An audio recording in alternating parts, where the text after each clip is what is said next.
Assalamualaikum warahmatullahi wabarakatuh. Waalaikumsalam warahmatullahi wabarakatuh.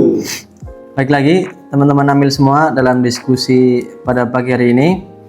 Diskusi di mana kita membahas hal-hal penting seputar zakat, infak dan sedekah.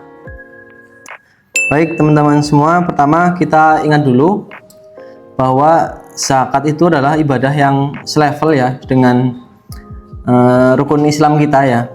Di antaranya adalah syahadat, sholat, zakat, puasa, dan haji. Artinya bahwa zakat itu sudah tercantum jelas dalam Al-Quran dan sunnahnya. Tapi selain ibadah hablum minallah ya, zakat ini memiliki dimensi yang lain, yaitu dimensi sosial dan kemanusiaan. Maka dari itu konsep zakat ataupun teori zakat di sini adalah berkembang sesuai dengan kebutuhan zaman, kebutuhan manusia di zaman sekarang, sehingga dapat berkembang mengikuti kebutuhan manusia agar zakat ini lebih mudah diterapkan ataupun dijalankan. Dan secara umum zakat itu terbagi menjadi dua ya. Zakat terbagi menjadi dua, yaitu zakat mal atau zakat harta, dan yang kedua zakat nafs atau zakat fitrah. Hari ini kita akan bahas dua-duanya, insya Allah lengkap dengan dalilnya. Semuanya siap? Siap. Kita mulai dari zakat mal ya teman-teman. Zakat harta ini adalah zakat atas harta yang kita miliki ya, namanya aja zakat harta. Seperti simpanan uang, gaji yang kita hasilkan, kemudian emas dan investasi yang lain, perak, dan juga penghasilan lain seperti pertanian, peternakan, ataupun perdagangan, dan yang lain-lain. Intinya yang kita hasilkan, yang kita dapatkan, harta yang kita dapatkan. Dan syarat utamanya itu adalah memenuhi nisab dan memenuhi haul. Walaupun sebenarnya selama kita belum mencapai nisab dan haul, itu juga kita masih bisa menunaikan zakat, tapi hukumnya beda, bukan menjadi wajib tapi menjadi sunnah, ataupun kita boleh melakukannya asalkan kita mau, dalam hadisnya seperti itu. Kemudian dalam Quran surat Al-Baqarah ayat 267 di sini disebutkan oleh Allah yang artinya, hai orang-orang yang beriman, nafkahkanlah di jalan Allah atau zakat sebagian dari hasil usahamu yang baik-baik dan sebagian dari apa yang kami keluarkan dari bumi ini untuk kamu. Ayat ini menegaskan bahwa harta yang kita zakatkan adalah harus harta yang baik-baik, bukan harta yang sumbernya tidak jelas, misalnya korupsi ataupun penggelapan dana gitu ya.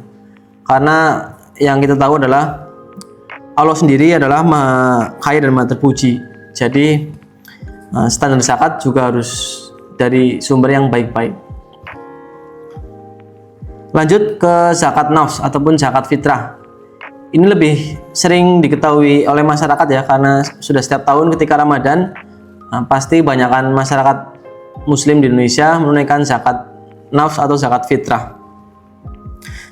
Hadisnya yaitu dari Ibnu Umar radhiyallahu an, diriwayatkan Rasulullah SAW telah mewajibkan zakat fitri 1 sok dari kurma atau gandum atas budak, orang merdeka, laki-laki dan perempuan, anak kecil dan orang tua, dan dari seluruh kaum muslimin.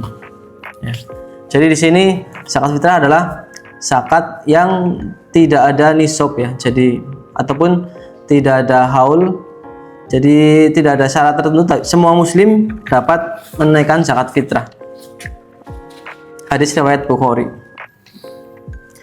Jadi zakat fitrah itu berlaku untuk setiap jiwa muslim tanpa melihat usia atau status sosial. Hikmahnya agar semua umat muslim bisa merayakan Idul Fitri dengan layak. Mas, dari 2 macam zakat itu harus kita bayar semua?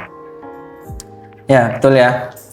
Jadi dari 2 zakat itu tadi, zakat mal dan zakat fitrah, sebenarnya ada 4 syarat utama di mana orang itu wajib untuk menunaikan 2 zakat tadi ya.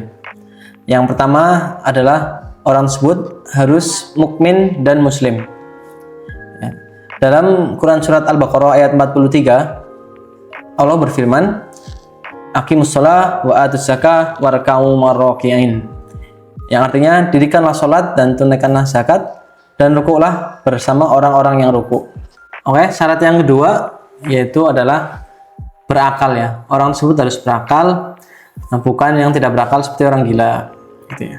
Dan syarat yang ketiga yaitu adalah hartanya adalah kepemilikan sempurna atau al-milk al-tam ya.